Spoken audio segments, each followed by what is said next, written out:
Hello everyone, welcome to concept classes. आज हम discuss करेंगे magnetic field due to a long straight current carrying conductor. तो students, पिछली video में मैंने डिस्कस किया था बायोट सावर्ट्स लॉ, और आज हम बायोट सावर्ट्स लॉ की हेल्प से डिटरमाइन करेंगे, कैलकुलेट करेंगे मैग्नेटिक फील्ड किसकी वजह से, एक लंबे सीधे करंट कैरिंग कंडक्टर की वजह से। You can C a long straight current carrying conductor. तो एक बार हम बायोट सावर्ट्स लॉ को दोबारा से रिवाइज कर लेते हैं। देखिए, बायोट सावर्ट्स लॉ क्या होता है। तो मान के चलिए आपके पास एक करंट एलिमेंट है। ये मेरे पास एक करंट एलिमेंट है, ये छोटा सा हिस्सा, ये पूरा मेरे पास एक्स वाई। एक्स वाई मेरे पास एक कंडक्टर है, एक वायर है जिसमें आई करंट फ्लो कर रहा है। I is the amount of current flowing in the conductor X Y. और ये जो यहाँ पे छोटा सा मैंने हिस्सा लिया है, this small element is called current element, और ये वेक्टर होता है तो इसको हम डीएल वेक्टर से रिप्रेजेंट करते हैं। और डीएल वेक्टर की जो डायरेक्शन होती है वो सेम होती है किसकी डायरेक्शन के, करंट की डायरेक्शन के। तो जिस डायरेक्शन में करंट फ्लो होता है वही डायरेक्शन हमारी करंट एलिमेंट की होती है। तो हमने क्या बोला था, तो यहां पे एक हमने पी पॉइंट ले लिया, और इस छोटे से करंट एलिमेंट की वजह से जो पी पॉइंट पे मैग्नेटिक फील्ड होता है वो किन किन फैक्टर्स पे डिपेंड करता है, यही बायोट एंड सावर्ट्स ने एक्सप्रेशन के थ्रू बताया था। तो according to Biot Savart's law, the magnetic field, या फिर देखिए मैग्नेटिक फील्ड भी एक वेक्टर क्वांटिटी होता है, उसकी भी डायरेक्शन और मैग्नीट्यूड दोनों होता है, लेकिन हम ओनली मैग्नीट्यूड की बात करते हैं। मैग्नीट्यूड का मतलब होता है वैल्यू, ओनली न्यूमेरिकल वैल्यू की हम बात करते हैं। तो पी पॉइंट पे जो मैग्नेटिक फील्ड बनेगा इस डीएल करंट एलिमेंट की वजह से वो प्रोपोर्शनल होता है एक तो करंट के। तो जितना ज्यादा करंट फ्लो होगा उतना ज्यादा मैग्नेटिक फील्ड बनेगा किस पे, पी पॉइंट पे। इसी तरीके से जो मैग्नेटिक फील्ड बनेगा पी पॉइंट पे वो डायरेक्टली प्रोपोर्शनल होता है किसके, करंट एलिमेंट की लेंथ के। तो जितना ज्यादा करंट एलिमेंट होगा, जितना लॉन्ग करंट एलिमेंट होगा, उतनी ज्यादा मैग्नेटिक फील्ड बनेगी। इसी तरीके से जो डीबी होता है that is directly proportional to sine theta. ठीक है, करंट एलिमेंट और पी पॉइंट के बीच में आपका यहाँ पे एक एंगल बन रहा है, थीटा एंगल। तो जो मैग्नेटिक फील्ड होता है वो डिपेंड करता है डीएल और पी के बीच में जो ओरिएंटेशन है, जो थीटा एंगल बन रहा है। ठीक है, डीएल वेक्टर के बीच में, और ये जो आपका अच्छा करंट एलिमेंट से पी पॉइंट का जो डिस्टेंस है वो हम आर से शो करते हैं। R is the position vector. So what is R? R is the position vector of the current element from the observation point P.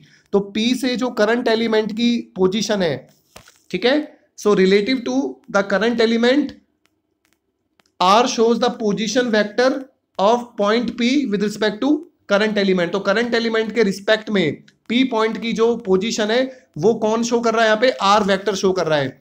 और यहाँ पे जो मैग्नीट्यूड है मैग्नेटिक फील्ड का डीबी, वो इनवर्सली प्रोपोर्शनल होता है किसके, 1/r² के, मतलब r² के इनवर्सली प्रोपोर्शनल होता है। ठीक है, तो ये सारे फैक्टर्स होते हैं जिन पे हमारा मैग्नेटिक फील्ड जो होता है वो डिपेंड करता है। और इन सभी इक्वेशंस को कंबाइन करके, so after combining all these equations, हमें फाइनली क्या मिल जाता है, dB equal to some constant which is equal to μ0/4π IDL sine theta.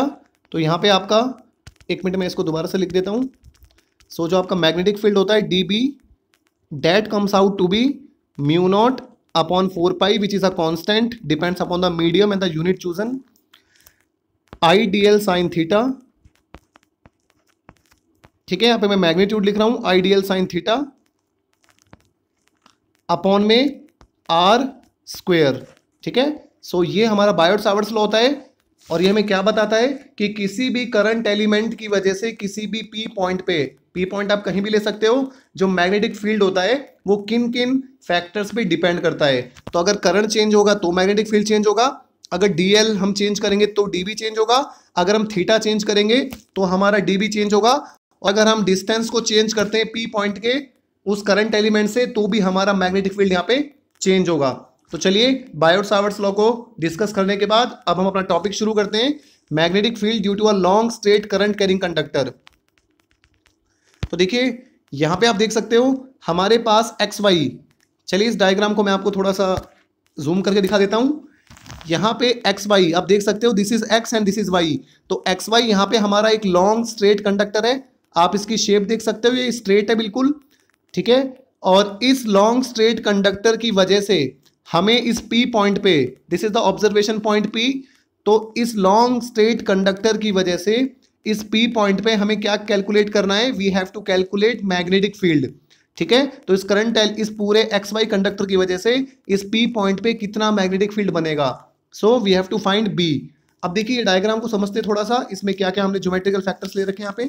सबसे पहले हमने क्या काम करा, एक छोटा सा करंट एलिमेंट ले लिया which is represented by DL vector. तो एक छोटा सा करंट एलिमेंट हो गया, और ये जो पी पॉइंट है यहां से इस करंट एलिमेंट की जो पोजीशन है वो कौन शो कर रहा है, यहाँ पे आर वेक्टर शो कर रहा है। So R is the position vector of the point P relative to the current element. और करंट एलिमेंट और आर वेक्टर के बीच में जो एंगल बन रहा है वो कितना बन रहा है, थीटा एंगल बन रहा है। So theta is the angle between dl and R vector. तो इन दोनों वेक्टर के बीच में कितना एंगल बन रहा है, थीटा एंगल फॉर्म हो रहा है। ठीक है, पी पॉइंट से क्यू पॉइंट का जो डिस्टेंस है, तो ये वायर का एक तरीके से आप मान लो ये वायर पे कोई क्यू पॉइंट है, तो क्यू पॉइंट से पी पॉइंट का जो डिस्टेंस है, या बोल सकते हो वायर से जो पी का स्ट्रेट डिस्टेंस है, सीधा वाला जो डिस्टेंस है वो ए है, परपेंडिकुलर डिस्टेंस। ठीक है, इसी तरीके से जो डीएल हमारा करंट एलिमेंट है, करंट एलिमेंट से जो क्यू पॉइंट है उसका जो डिस्टेंस है वो हमारा एल हो गया। So L is the distance of point O which is on the current element to Q. तो ओ से जो क्यू का डिस्टेंस है वो एल हो गया, पी से जो क्यू का डिस्टेंस है वो ए हो गया, डीएल और आर के बीच का एंगल थीटा हो गया। और ये जो फाई एंगल आपको दिख रहा होगा, फाई एंगल किस किस के बीच में है, पीओ और पीक्यू के बीच में जो एंगल बन रहा है that is phi angle, the angle which is formed between PO and PQ. तो आपके पीओ और पीक्यू के बीच में, तो देखिए ये आपका यहाँ पे क्यू और पी है और ये आपका ओपी है, तो ये जो आपका एंगल बन रहा है यहाँ पे दिस इज एंगल फाई। ठीक है, तो यहाँ पे फाई एंगल बन रहा है आपका। और ये जो आपका वायर का वन एंड है, x is the one end of the wire, y is the other end of the wire. तो इन दोनों एंड से जो पी पॉइंट पे एंगल बन रहा है, तो एक्स वाले एंड से जो पी पॉइंट पे एंगल बन रहा है वो फाई वन हो गया। Phi 1 is the angle subtended by the point P to the end X of the wire, and Phi 2 is the angle subtended by the point P to the Y end of the wire. तो Y end पे Phi 2 angle बन रहा है और X end पे Phi 1 angle बन रहा है। तो ये सारे यहाँ पे हमने टर्म्स को डिफाइन कर दिया है, जो भी हमारा डिस्टेंस है, लेंथ है, एंगल, ये सब हमने यहाँ पे डिफाइन कर दिया है। तो आपको डायग्राम समझ आ गया। हमें क्या काम करना है, हमें इस एक्स वाई कंडक्टर की वजह से ये जो यहाँ पे हमारा एक्स वाई कंडक्टर है या वायर है, स्ट्रेट है ये। ठीक है, इसकी शेप आप ध्यान रखना है, बहुत इंपॉर्टेंट चीजें हैं। जो इसकी शेप है यहाँ पे, ये स्ट्रेट है, सीधा है, तो इसकी वजह से हम पी पॉइंट पे क्या कैलकुलेट करेंगे, मैग्नेटिक फील्ड कैलकुलेट करेंगे। तो हमने क्या करा, यहाँ पे एक छोटा सा करंट एलिमेंट ले लिया और वहां से हमने पोजीशंस को और एंगल्स को डिफाइन कर दिया है। तो इस डायग्राम में आप ढंग से देख सकते हो यहाँ पे जो जो हमने पोजीशन डिफाइन करी है और जो जो हमने यहाँ पे एंगल्स डिफाइन करे हैं, क्योंकि ये यहाँ पे बहुत इंपॉर्टेंट है, क्योंकि अभी हम यहाँ पे थोड़ा मैथमेटिक्स करेंगे और तब हम यहाँ पे मैग्नेटिक फील्ड को कैलकुलेट करेंगे। तो चलिए शुरू करते हैं। So this is the diagram. You can see we are going to find the magnetic field due to a long straight current carrying conductor. तो हम क्या काम करेंगे, मैग्नेटिक फील्ड कैलकुलेट करेंगे, किसकी वजह से, एक लंबे सीधे करंट कैरिंग कंडक्टर की वजह से। तो इस कंडक्टर में आपको पता है करंट फ्लो कर रहा है, और अगर किसी कंडक्टर में या किसी वायर में करंट फ्लो करता है तो उसके अराउंड क्या क्रिएट हो जाता है, एक मैग्नेटिक फील्ड क्रिएट हो जाता है।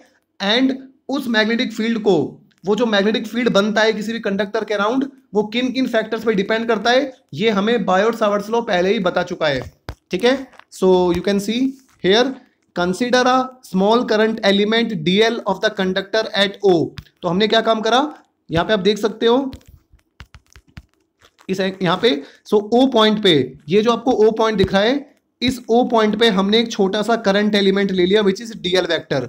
ठीक है, so consider a small current element dl vector of the conductor at O, it's distance from Q. तो क्यू से इसका जो डिस्टेंस हो गया वो एल हो गया, you can see this L is the distance. ठीक है, इसी तरीके से let R be the position vector of the point P relative to the current element. ये आर क्या है, पोजीशन वेक्टर है करंट एलिमेंट से पी का जो है। ठीक है, और थीटा एंगल मैंने आपको बता दिया है, डीएल और आर के बीच का जो एंगल है वो थीटा है। और हमें पता है बायोट-सावर्ट्स लॉ के अकॉर्डिंग जो मैग्नेटिक फील्ड होता है dB, so dB is what, mu naught upon 4 pi I dl sine theta upon R square. तो ये जो आपका छोटा सा करंट एलिमेंट है डीएल वेक्टर है, इसकी वजह से जो पी पॉइंट पे मैग्नेटिक फील्ड बनेगा वो कितना होगा, dB equal to mu naught upon 4 pi I dl sine theta upon में are square. So this is Biot-Savart's law. अब देखिए, अब थोड़ी सी एक मैथमेटिक्स करते हैं। तो आप यहां देख सकते हो, सो अगर आप ये ट्रायंगल लेते हो, so if you take this triangle, कौन सा triangle, triangle O Q P, जो मैंने यहां पे शेड किया है, सो ये वाला जो आपका ट्रायंगल है, so if you take in triangle O Q P, तो अगर आप ओ क्यू पी ट्रायंगल को लेते हो तो देखिए इस ओ क्यू पी ट्रायंगल में अगर आप यहां पे ध्यान से देखते हो तो आपको पता है किसी भी ट्रायंगल में तीन एंगल का सम कितना होता है, 180 डिग्री होता है। तो एक एंगल आपका थीटा हो गया, एक एंगल फाई हो गया और एक 90 डिग्री का एंगल बन रहा है यहाँ पे, ठीक है। So basically theta plus phi plus 90 degree और तीन एंगल का सम कितना होता है यहाँ पे 180 डिग्री के इक्वल होता है। ओके, सो यहां से हमारा जो थीटा प्लस फाई होगा वो कितना हो जाएगा 180 minus 90 which is equal to 90 degree. तो थीटा प्लस फाई कितना मिल गया हमें यहाँ पे 90 डिग्री मिल गया। और अगर मैं आपसे बोलूंगा साइन थीटा कितना होगा, तो देखिए सो व्हाट इज साइन थीटा, तो थीटा की वैल्यू यहां से कितनी आ जाएगी 90 माइनस फाई आ जाएगी, 90 minus phi, theta plus phi 90 है तो थीटा कितना हो जाएगा 90 माइनस फाई हो जाएगा। तो साइन थीटा कितना हो जाएगा, थीटा की जगह आप 90 माइनस फाई डाल सकते हो, तो साइन 90 माइनस फाई, तो साइन 90 माइनस थीटा फॉर्मूला क्या होता है cos theta, so sine 90 minus phi equals to cos phi. तो इसका मतलब अब आप साइन थीटा की जगह क्या डालोगे, कॉस फाई डालोगे। समझ आया, एग्जैक्टली यहाँ पे ये काम कर रखा है, right angle triangle O Q P ले रखा है, थीटा प्लस फाई 90 कर दिया और यहां से साइन थीटा किसके इक्वल आ गया, कॉस फाई के इक्वल आ गया। इतना समझ आया। अब उसके बाद देखिए आप, अगर हम इस ट्रायंगल में, अगर हम इस पर्टिकुलर डायग्राम में कॉस फाई कैलकुलेट करते हैं, so if we are going to calculate cos phi, तो देखिए कॉस फाई क्या होगा, आपको पता है कॉस थीटा क्या होता है। अब देखिए ये हमारा यहाँ पे एंगल कितना है, this is angle phi, angle के सामने क्या होता है परपेंडिकुलर, ये आपका यहाँ पे बेस हो गया और ये यहाँ पे आपका हाइपोटेन्यूज हो गया। तो कॉस क्या होता है, बेस अपॉन हाइपोटेन्यूज, तो बेस कितना हो गया आपका ए हो गया, सो ए अपॉन हाइपोटेन्यूज कितना हो गया आपका आर हो गया। तो कॉस फाई किसके इक्वल हो गया, ए अपॉन आर के। तो यहाँ से आर आप कैलकुलेट कर लोगे, अगर cos phi a upon R है तो आर किसके इक्वल हो जाएगा, ए अपॉन कॉस फाई के इक्वल हो जाएगा। और 1 अपॉन कॉस थीटा क्या होता है, सेक थीटा होता है, तो आर हमारा हो जाएगा a sec phi. So our R is equal to a sec phi. आप समझ गए होंगे, एग्जैक्टली हमने यही काम कर रखा है यहाँ पे, जो हमारा आर है वो किसके इक्वल आ गया, ए सेक फाई के इक्वल आ गया।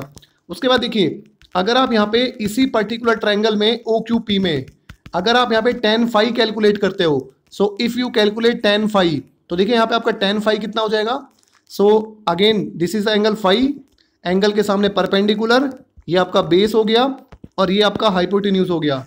तो tan थीटा क्या होता है, tan is perpendicular upon base, so tan होता है आपका p अपॉन b, तो परपेंडिकुलर आपका l हो गया, देख सकते हो आप l, और बेस आपका कितना हो गया a हो गया।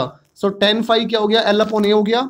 और यहाँ से अगर हम l निकालना चाहे तो l आपका क्या आ जाएगा, so l comes out to be tan phi, a tan phi, ठीक है। तो यहाँ से l की वैल्यू कितनी आ जाएगी, क्रॉस मल्टीप्लाई करके a tan फाई। तो इसका मतलब L की जगह हम क्या रख देंगे, a tan फाई रखेंगे। अच्छा तो देखिए अब हमें L मिल चुका है, आप यहाँ देख सकते हो, यहाँ पर हम पहुंच चुके हैं मैथमेटिक्स में।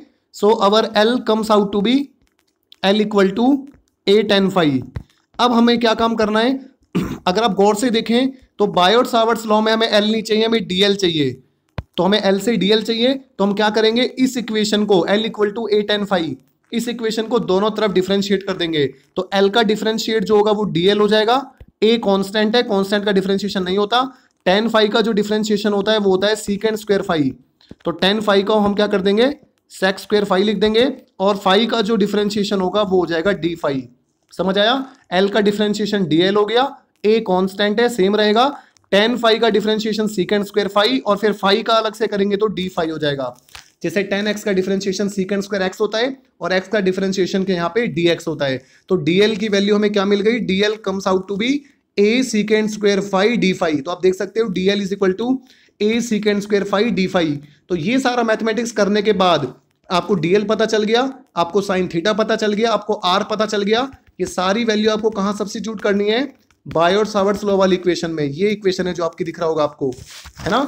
सो बेसिकली आपका जो db है, db क्या होता है आपका म्यू नॉट अपॉन में 4 पाई आई dl, dl की जगह अभी हमने क्या निकाला था, सो dl की जगह हमने निकाला था a सेक स्क्वायर फाई और d फाई, तो ये हमारा ठीक है dl था, और फिर साइन थीटा की जगह कॉस फाई आ जाता है यहाँ पे। एक मिनट में आपको ये समझा देता हूं। देखिए हमने अभी db, सो हमारी डीबी की वैल्यू कितनी है, डीबी की वैल्यू है mu naught upon 4 pi, I current हो गया, डीएल की जगह क्या डाल देंगे, डीएल की जगह हम डाल देंगे a sec square phi D phi, ठीक है। आई डीएल, फिर साइन थीटा की जगह क्या डाल देंगे, साइन थीटा की जगह हम डाल देंगे यहाँ पे कॉस फाई डाल देंगे, अपॉन में आर स्क्वायर, आर की वैल्यू कितनी कैलकुलेट करी थी हमने, ए सेक फाई, तो आर का स्क्वायर करेंगे तो ए स्क्वायर सेक स्क्वायर फाई हो जाएगा यहाँ पे, समझ आया। तो देखिए सीकेंड स्क्वायर फाई से सीकेंड स्क्वायर फाई कैंसिल हो गया, एक ए से एक ए कैंसिल हो गया, तो आपका यहाँ पे क्या बच गया, म्यू नॉट अपॉन 4 पाई, और एक ए यहाँ बच गया 4 पाई ए, और ऊपर क्या बच गया आपका, एक आपका यहाँ पे कॉस फाई बच गया है ना, सेक स्क्वायर फाई से सेक स्क्वायर फाई कट गया, तो यहाँ पे क्या बच गया आपका कॉस फाई और D phi. So this is the final result. तो डीबी किसके इक्वल आ जाएगा आपका, so DB comes out to be mu naught upon 4 pi a cos phi D phi. तो देखिए लास्ट में आपको रिजल्ट दिख रहा होगा यहाँ पे, dB equal to mu naught I upon 4 pi a cos phi D phi. तो ये सारे मैथमेटिक्स वाले स्टेप मैंने आपको समझा दिए। अब देखिए ये जो आपका यहाँ पे रिजल्ट आया है, ये बहुत इंपॉर्टेंट रिजल्ट है। कौन सा रिजल्ट, जो हमारा डीबी निकला है, कितना निकला है, dB equal to mu naught upon 4 pi a I cos phi D phi. तो ये कॉस फाई एंड आपका डी फाई, ये आपका निकला है यहाँ पे। अब देखिए ये जो फाइनल इक्वेशन है जो आपकी डीबी की निकली है, इसमें आप देख सकते हो अब आपका जो मैग्नेटिक फील्ड है, जो पी पॉइंट पे आप कैलकुलेट कर रहे हो, वो ओनली फाई पे डिपेंड कर रहा है, ना वो डीएल पे डिपेंड कर रहा, ना वो आर स्क्वायर पे डिपेंड कर रहा है। तो आपने करा क्या है, आपने आर को और थीटा को, आर को और डीएल को, आपने सबको फाई की लैंग्वेज में चेंज कर दिया ताकि हमारा क्वेश्चन आसान हो जाए। पहले हमें एल पे डिपेंडेंस देखना था, हमें आर पे डिपेंडेंस देखना था, और हमें थीटा पे डिपेंडेंस देखना था मैग्नेटिक फील्ड का। लेकिन इस इक्वेशन से अब हमें ओनली फाई डिपेंडेंस हमारे पास रह गया है। अब हमें फाई चेंज करना है, और फाई चेंज करेंगे तो मैग्नेटिक फील्ड चेंज हो जाएगा। तो ये इक्वेशन अब ओनली फाई की टर्म्स में आ गई है, ठीक है। अब एक इंपॉर्टेंट चीज और, ये जो डीबी है, what is dB, dB is the magnetic field due to that current element. ये जो आपका डीबी है, ये डीबी क्या है, आपका मैग्नेटिक फील्ड है, किसकी वजह से, इस छोटे से करंट एलिमेंट की वजह से। लेकिन हमें क्या फाइंड करना है, हमें इस कंप्लीट कंडक्टर की वजह से, इस पूरे कंडक्टर की वजह से मैग्नेटिक फील्ड निकालना है। हमें छोटे एलिमेंट की वजह से नहीं निकालना है, हमें इस पूरे कंडक्टर एक्स वाई की वजह से मैग्नेटिक फील्ड कैलकुलेट करना है। तो अब हम क्या करते हैं, अगर हमें डीबी पता है, छोटे एलिमेंट की वजह से मैग्नेटिक फील्ड पता है, तो हम इसको इंटीग्रेट कर देंगे, और इंटीग्रेट करेंगे डीबी का तो हमें बी मिल जाएगा, पूरा मैग्नेटिक फील्ड मिल जाएगा। मतलब कंप्लीट कंडक्टर एक्स वाई की वजह से जो मैग्नेटिक फील्ड हमें मिलेगा वो कैसे मिलेगा, अगर हम इस डीबी का इंटीग्रेशन कर देते हैं। और कहां से कहां तक करना है इंटीग्रेशन, देखिए जब भी हम इंटीग्रेट करते हैं तो हम वहां पे लिमिट पुट करते हैं, और लिमिट कहां से कहां। अब देखिए आपका जो फाई है, आपका ये जो फाई एंगल है, ये कैसे चेंज हो रहा है, अगर आप वायर के एक्स वाले एंड को देखते हो तो एक्स वाला एंड कितना एंगल बना रहा है, फाई 1 एंगल बना रहा है। अगर आप वाई वाले एंड को देखते हो, वाई वाला जो एंड है वो कितना एंगल बना रहा है, वो फाई 2 बना रहा है, ठीक है। एक्स वाला जो एंड है वो फाई 1 एंगल बना रहा है, वाई वाला जो एंड है वो पी पॉइंट पे फाई 2 एंगल बना रहा है। तो अगर मैं डीबी में, अगर हमारा जो डीबी है वो फाई पे डिपेंड करता है, और अगर हम एक्स टू वाई इस कंडक्टर का मैग्नेटिक फील्ड निकालना चाहते हैं पी पॉइंट पे, तो हमें फाई को कहां से कहां वेरी कराना होगा, फाई 1 से लेके फाई 2 तक। अगर हमारा फाई 1 से फाई 2 तक वेरी होता है तो पूरे कंडक्टर का वेरिएशन मिल जाएगा, पूरे कंडक्टर की वजह से मैग्नेटिक फील्ड मिल जाएगा। बहुत इंपॉर्टेंट चीज है, इसको ध्यान से समझना, मैं क्या बता रहा हूं। हमने जो डीबी कैलकुलेट करा है सॉरी, हमने जो डीबी कैलकुलेट करा है वो क्या है, हमारा मैग्नेटिक फील्ड है due to that small current element dl. लेकिन हमें क्या कैलकुलेट करना है, मैग्नेटिक फील्ड कैलकुलेट करना है due to this long straight current carrying conductor. इस पूरे कंडक्टर की वजह से हमें मैग्नेटिक फील्ड कैलकुलेट करना है, और मैग्नेटिक फील्ड का डिपेंडेंस किस पे आ गया, फाई पे आ गया। अगर मैं फाई को चेंज करता हूं तो सीधी सी बात है मैग्नेटिक फील्ड चेंज होगा, ठीक है। तो अगर मैं वायर का एक एंड लेता हूं, जैसा मैंने आपको अभी समझाया था, एक्स वाला एंड लेता हूं, तो एक्स वाला जो एंड है वो पी पॉइंट पे कितना एंगल बना रहा है, फाई 1 एंगल बना रहा है। जो वाई वाला एंड है वो पी पॉइंट पे कितना एंगल बना रहा है, फाई 2 एंगल बना रहा है। तो इसका मतलब अगर मुझे एक्स टू वाई पूरे कंडक्टर का मैग्नेटिक फील्ड निकालना है, तो मुझे अपनी इंटीग्रेशन वाली जो लिमिट है वहां पे एंगल फाई 1 टू फाई 2 लेना पड़ेगा, तभी कंप्लीट कंडक्टर की वजह से मैग्नेटिक फील्ड हमारा निकलेगा, ठीक है। तो हमारा जो बी होगा मैग्नेटिक फील्ड, कंप्लीट फील्ड, वो कैसे निकलेगा, इंटीग्रेशन कर देंगे किसका, डीबी का इंटीग्रेशन कर देंगे, तो छोटे छोटे करंट एलिमेंट का सम कर देंगे तो कंप्लीट कंडक्टर का मैग्नेटिक फील्ड हमें मिल जाएगा। So if we sum all the current element then the contribution gives us the total magnetic field. और लिमिट कहां से कहां जाएगी, φ1 से φ2। अब एक इंपॉर्टेंट चीज और, अगर मैं पी पॉइंट के रिस्पेक्ट में देखता हूं तो देखो ये पी पॉइंट है, ये हमारा कंडक्टर है, φ1 एंगल हमारा नीचे वाली डायरेक्शन में है, φ2 एंगल हमारा ऊपर डायरेक्शन में है। तो इसका मतलब एक डायरेक्शन नेगेटिव की तरफ है, एक डायरेक्शन पॉजिटिव की तरफ है। तो φ1 हमारा किस तरफ है, नेगेटिव φ1 हो जाएगा, φ2 पॉजिटिव हो जाएगा। तो हमारी जो लिमिट होगी वो कहां से कहां तक जाएगी, -φ1 से +φ2 तक। -φ1 क्यों आएगा, क्योंकि जो पी पॉइंट है उससे जो φ1 है वो नीचे की तरफ है और φ2 ऊपर की तरफ है। So we have to specify the direction. समझ आया।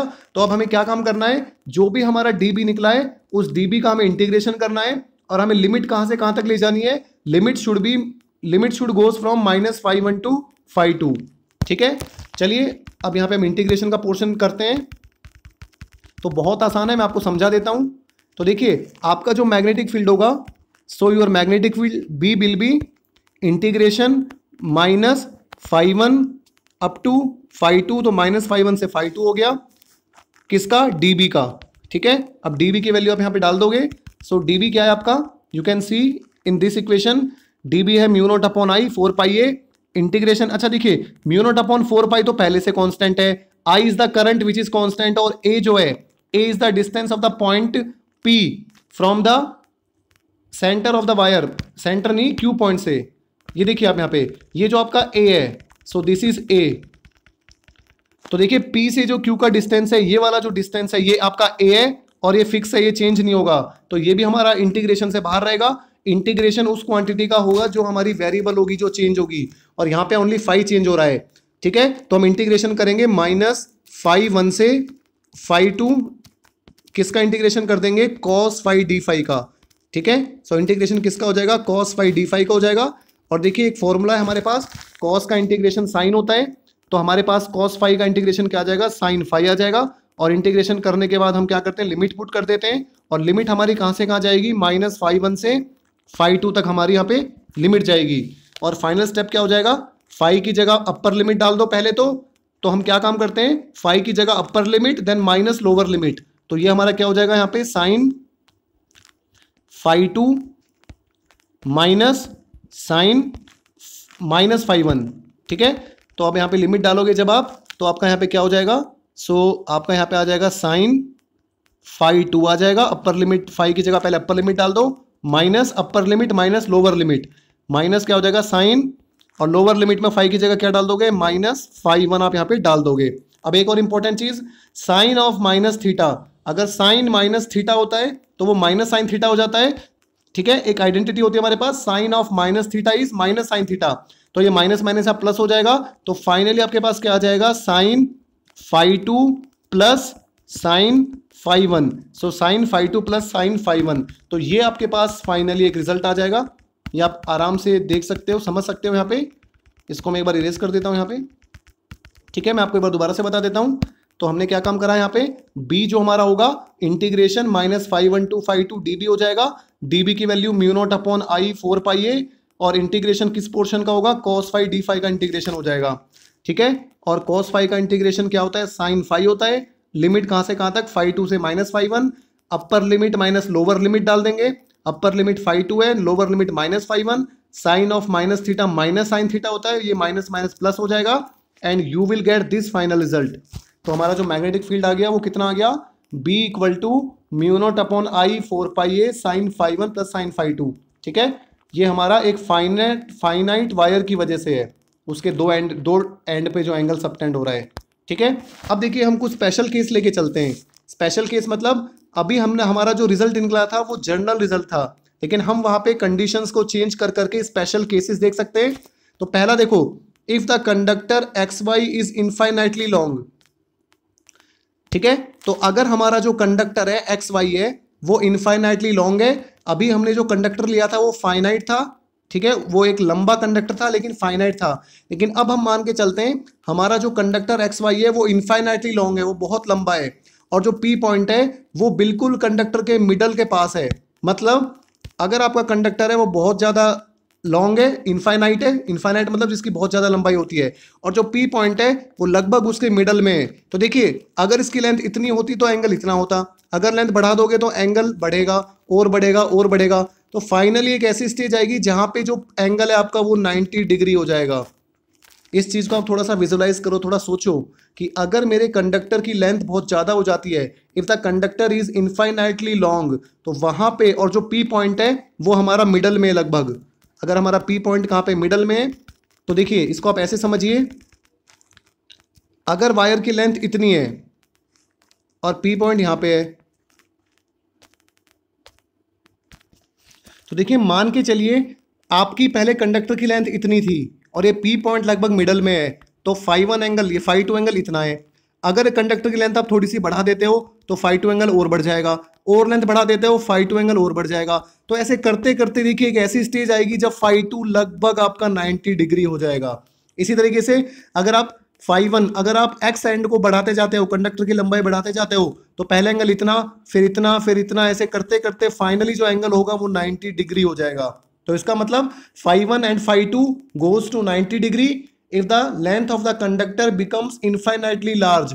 अगर हमारे कंडक्टर की जो लंबाई है वो इनफाइनाइट लंबी हो जाएगी, तो वहां पे आपको phi one and phi two दोनों को 90 डिग्री आपको डालना होगा। ठीक है, सो साइन 90 की वैल्यू 1 होती है, सो साइन 90 प्लस साइन 90 हो जाएगा आपका उस केस में, एंड साइन 90 प्लस साइन 90 आपका 2 हो जाएगा, दोनों को 1 1 को ऐड कर देंगे। ठीक है, and you will get B equal to mu naught I upon 2 pi A. तो यहाँ पे जो आपका रिजल्ट बन जाएगा वो बन जाएगा B equal to mu naught I upon 2 pi A. So this is the magnetic field due to an infinitely long straight current carrying conductor at a point P which is near the middle of the conductor. समझ आया? उसके बाद देखिए second special case लेके चलते हैं। If the conductor X Y is infinitely long, अगर हमारा कंडक्टर एक्स वाई दोबारा से इनफाइनाइटली लॉन्ग है, लेकिन जो पी पॉइंट है वो किसी भी एक एंड के पास है। ठीक है, अब हम क्या मान के चल रहे हैं कि हमारा जो पी पॉइंट है, कंडक्टर फिर इनफाइनाइटली लॉन्ग है, लेकिन पी पॉइंट है वो किसी एक एंड के पास है, या वो एक्स एंड के पास भी हो सकता है या वाई एंड के पास भी हो सकता है। ये एक्स वाई है, तो वो पी पॉइंट अब हमारा मिडल में नहीं है, या तो वो पी पॉइंट हमारा एक्स के पास हो सकता है या पी पॉइंट हमारा वाई के पास हो सकता है। तो देखिए इस केस में क्या होगा, एक एंड के साथ तो कोई एंगल बनेगा नहीं हमारा, ठीक है, लेकिन दूसरे एंड के साथ जो एंगल होगा वो हमारा लगभग 90 डिग्री बन जाएगा इस केस में। So if the point P lies near the end, near any end X and Y, then one end makes angle 0 degree and the other end makes angle 90 degree. तो अगर हमारा कंडक्टर इनफाइनाइटली लॉन्ग है और P point किसी भी एक and के पास आ जाता है, तो उस एंड के पास जिसके पास पी पॉइंट आ गया वहां पे तो एंगल 0 डिग्री बनाएगा वो, क्योंकि बिल्कुल उसके पास आ गया, कोई एंगल नहीं बनेगा पी पॉइंट का। लेकिन ये जो पी पॉइंट है ये दूसरे एंड के साथ अब यहाँ पे लगभग 90 डिग्री का एंगल फॉर्म करेगा। तो आपको क्या काम करना है, फाई वन आपको 90 डिग्री डालना है और फाई टू आपको 0 डिग्री डालना है। एक एंगल 90 डिग्री हो जाएगा, एक एंगल आपका 0 डिग्री हो जाएगा। तो साइन 90 प्लस साइन 0 आप कर दोगे, so you will get B equal to mu naught I upon 4 pi A. तो साइन 90 की वैल्यू 1 हो जाएगी, साइन 0 0 हो जाएगा, तो आपका जो यहाँ पे मैग्नेटिक फील्ड बनेगा B equal to mu naught I upon 4 pi A. So this is the magnetic field. समझ आया? उसके बाद देखिए थर्ड चीज, तीसरा स्पेशल केस देखते हैं। If the conductor is of finite length L, अगर हमारा जो कंडक्टर है उसकी लेंथ इनफाइनाइट नहीं, अब हमारा कंडक्टर की लेंथ फाइनाइट है, एल लेंथ हो गई उसकी। So now the length of the conductor is L and the point P lies on it's perpendicular bisector, और हमारा जो पी पॉइंट है वो उसके परपेंडिकुलर बाइसेक्टर पे लाई कर रहा है। परपेंडिकुलर बाइसेक्टर मतलब वो बाइसेक्टर जो बिल्कुल मिडल में कट करता है और परपेंडिकुलर होता है। तो अब आपका पी पॉइंट बिल्कुल मिडल में है, तो अगर इसकी लेंथ कंडक्टर की एल है तो यहाँ से यहाँ तक ये l/2 हो जाएगा और यहाँ से यहाँ तक अगेन l/2 हो जाएगा। ठीक है, अब क्योंकि लेंथ आपकी सेम हो गई है तो जितना एंगल फाई वन होगा उतना ही एंगल फाई टू बनेगा, क्योंकि यहाँ पे परपेंडिकुलर बाइसेक्टर पे हमने ले लिया, बिल्कुल उसके मिडल में ले लिया है। ठीक है, so this is phi, phi one भी फाई हो जाएगा, फाई टू भी आपका यहाँ पे फाई हो जाएगा। तब आपको सिंपल कैलकुलेशन करनी है। तो अब हम क्या काम करेंगे, फाई वन और फाई टू दोनों को यहाँ पे हम फाई डाल देंगे और फिर हम क्या करेंगे, अब एक छोटा सा मैथमेटिक्स है। अगर ये आपकी लेंथ पूरी एल है, आधी लेंथ कितनी हो गई, l/2 हो गई। ये जो आपका डिस्टेंस है यहाँ पे, you know this is a. अगर हमें ये निकालना है डिस्टेंस, ये वाला कैसे निकालेंगे, पाइथागोरस थ्योरम लगा देंगे। सो a² plus L square upon 4 का अंडर रूट हो जाएगा। पाइथागोरस थ्योरम लगा सकते हो आप। तो यहां से आपका जो साइन फाई, और ये एंगल कितना है, फाई है।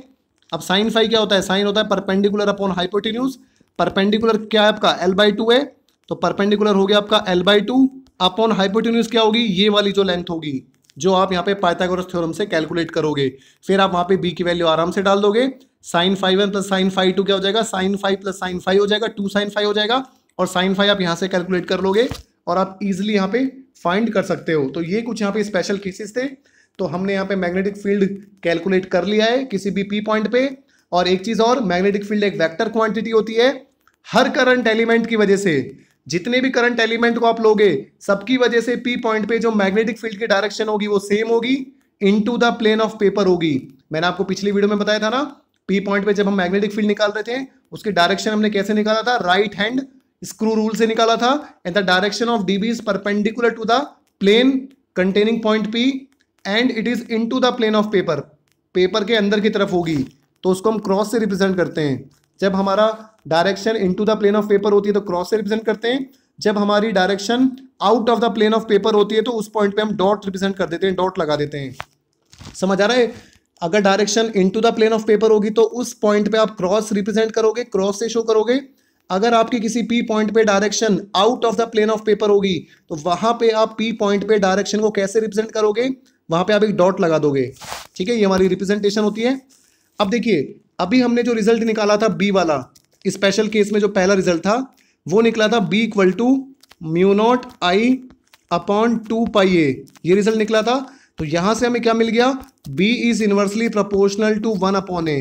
b a के क्या हो गया, इनवर्सली यहाँ पे प्रोपोर्शनल हो गया, क्योंकि म्यू नॉट कॉन्स्टेंट है, 2 कॉन्स्टेंट है, पाई कॉन्स्टेंट है।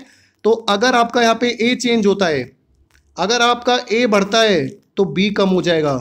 इसका मतलब मैग्नेटिक फील्ड डिपेंड करता है पी पॉइंट के डिस्टेंस पे वायर से, लेकिन एक पर्टिकुलर पॉइंट पे अगर आप मैग्नेटिक फील्ड देखते हो तो वो सेम रहता है। इस चीज को आप समझिए। देखिए मैं आपको बताता हूं। सो यहां से हमें क्या पता चला, जो मैग्नेटिक फील्ड है जो आपका बी है वो इनवर्सली प्रोपोर्शनल है किसके, ए के। तो अगर आपका ए इंक्रीज होता है तो आपका बी क्या हो जाएगा, डिक्रीज हो जाएगा। लेकिन अगर आपका ए फिक्स रहता है तो आपका मैग्नेटिक फील्ड भी क्या रहेगा, फिक्स रहेगा। तो अगर आपका ए मान के चलिए 10 सेंटीमीटर है तो आपका मैग्नेटिक फील्ड, तो मान के चलिए ये आपका कंडक्टर है ए, यहाँ पे दिस इज ए जो 10 सेंटीमीटर है, तो यहाँ पे जो मैग्नेटिक फील्ड होगा वो वायर के अराउंड क्या रहेगा, 10 सेंटीमीटर डिस्टेंस पे सेम रहेगा। अब आप अपने ए को बढ़ा लीजिए। आपने क्या काम करा, ए को यहाँ पे इंक्रीज कर दिया, 20 सेंटीमीटर कर दिया, तो मैग्नेटिक फील्ड क्या हो जाएगा, ए बढ़ेगा तो बी कम होगा। तो अब यहाँ पे एक छोटा सर्कल हो जाएगा आपका। ठीक है, मैग्नेटिक फील्ड आपका वीक हो जाएगा। कहने की बात क्या है कि मैग्नेटिक फील्ड, देखिए इसमें आपको कंफ्यूज बिल्कुल नहीं होना है। पहले आपका ए 10 सेंटीमीटर था तो ये आपका मैग्नेटिक फील्ड बन गया, फिर आपने ए को 20 कर दिया, फिर आपका मैग्नेटिक फील्ड ये बन गया। लेकिन अब ये जो मैग्नेटिक फील्ड होगा ये पहले वाले के कंपेयर में वीक होगा। समझ आ रहा है? देखिए इसी तरीके से, सो यहाँ पे मैं आपको समझा देता हूँ, इस पेपर पे समझाता हूँ मैं आपको। देखिए तो अभी हमें रिलेशन पता लग गया, B इज इनवर्सली प्रोपोर्शनल किसके, A के इनवर्सली प्रोपोर्शनल होता है। तो अगर आप A इंक्रीज करोगे तो आपका B क्या होगा, डिक्रीज होता जाएगा। तो पहले आपका जो P पॉइंट था वो इतनी दूर था, तो मैग्नेटिक फील्ड क्या बनेगा, कंसेंट्रिक सर्कल, ऐसे ऐसे बनेगा, कंसेंट्रिक सर्कल बनता है। अगर आप A इंक्रीज कर देते हो तो अब आपका magnetic field again concentric circle बनेगा, लेकिन अलग डिस्टेंस पे बनेगा। अगर आप A को फिर इंक्रीज कर देते हो, मैग्नेटिक फील्ड और दूर बन जाएगा, लेकिन वीक होता जाएगा। तो मैग्नेटिक फील्ड ए के साथ कमजोर होता जाता है। लेकिन अगर आपका ए फिक्स है तो आपका मैग्नेटिक फील्ड भी फिक्स है। तो इसीलिए एक स्ट्रेट करंट कैरिंग कंडक्टर की वजह से जो मैग्नेटिक फील्ड होता है वो हमारा कंसेंट्रिक सर्कल होता है। So you can see the magnetic field due to a long straight current carrying conductor are concentric circle. तो अगर एक वायर में करंट फ्लो हो रहा है, मान के चलिए एक्स से वाई की तरफ, नीचे से ऊपर की तरफ करंट फ्लो हो रहा है, तो उसकी जो मैग्नेटिक फील्ड लाइंस होंगी वो कैसी बनेंगी, कंसेंट्रिक सर्कल बनेंगी। कंसेंट्रिक सर्कल वो सर्कल होता है जिन सभी का जो सेंटर होगा वो वायर होगी। एक सर्कल ये हो गया, एक सर्कल ये हो गया। तो ये जितने भी सर्कल मैं बना रहा हूं ये मैग्नेटिक फील्ड लाइंस को मैं ड्रॉ कर रहा हूं due to a straight current carrying conductor. ठीक है, और मैग्नेटिक फील्ड की डायरेक्शन क्या होगी, उसके लिए हमारे पास एक रूल होता है, राइट हैंड थंब रूल। तो अगर हम अपनी वायर को अपने सीधे हाथ में लेते हैं और करंट हमारा नीचे से ऊपर की तरफ जा रहा है, ठीक है। तो जो जिस डायरेक्शन में, देखिए राइट हैंड थंब रूल क्या बताता है, आप देख सकते हो, ये हमारा राइट हैंड हो गया यहाँ पे, सो this is our right hand. तो अगर हम अपने कंडक्टर को अपने राइट हैंड में लेते हैं यहाँ पे, और जिस डायरेक्शन में करंट फ्लो कर रहा है, हमारे जो राइट हैंड का थंब होगा, अंगूठा होगा, वो भी आपको उसी डायरेक्शन में करना है। अगर करंट नीचे से ऊपर की तरफ जा रहा है तो अंगूठा ऊपर की तरफ होना चाहिए। अगर करंट ऊपर से नीचे की तरफ फ्लो कर रहा है तो आपका वहां पे जो थंब होगा वो नीचे की तरफ होगा। तो जब आपका थंब ऊपर होगा तो आपकी जो उंगली होगी, जो फिंगर्स होगी, वो जिस डायरेक्शन में घूमेंगी, जिस डायरेक्शन में वो कर लोगी, वो डायरेक्शन आपकी मैग्नेटिक फील्ड की होगी, उन मैग्नेटिक फील्ड लाइंस के ऊपर। ठीक है। तो जब आपका थंब ऊपर की तरफ होगा तो जो मैग्नेटिक फील्ड लाइंस होंगी वो एंटी क्लॉकवाइज होंगी। जब आपका थंब नीचे की तरफ होगा तो मैग्नेटिक फील्ड लाइंस की जो डायरेक्शन होगी, मैग्नेटिक फील्ड की जो डायरेक्शन होगी वो क्लॉकवाइज होगी। ठीक है। तो एक बार मैं इसको दोबारा से आपके लिए एक बार पढ़ देता हूं, इसको रिवाइज करा देता हूं। देखिए मैग्नेटिक फील्ड लाइंस, एक स्ट्रेट करंट कैरिंग कंडक्टर की वजह से जो मैग्नेटिक फील्ड लाइंस बनेंगी वो क्या बनेंगी, कंसंट्रिक सर्कल बनेंगी। इस डायग्राम में आप देख सकते हो, ये आपका एक स्ट्रेट करंट कैरिंग कंडक्टर है, इसमें जैसे करंट फ्लो कर रहा है तो इसमें जो मैग्नेटिक फील्ड है, मैग्नेटिक फील्ड लाइंस है, वो देख सकते हो आप, ये गोल गोल बन रही है, इसे कंसंट्रिक सर्कल बोलते हैं। वो सर्कल जिन सबका सेंटर सेम होता है, यहाँ पे वायर हो गया सेंटर। ठीक है।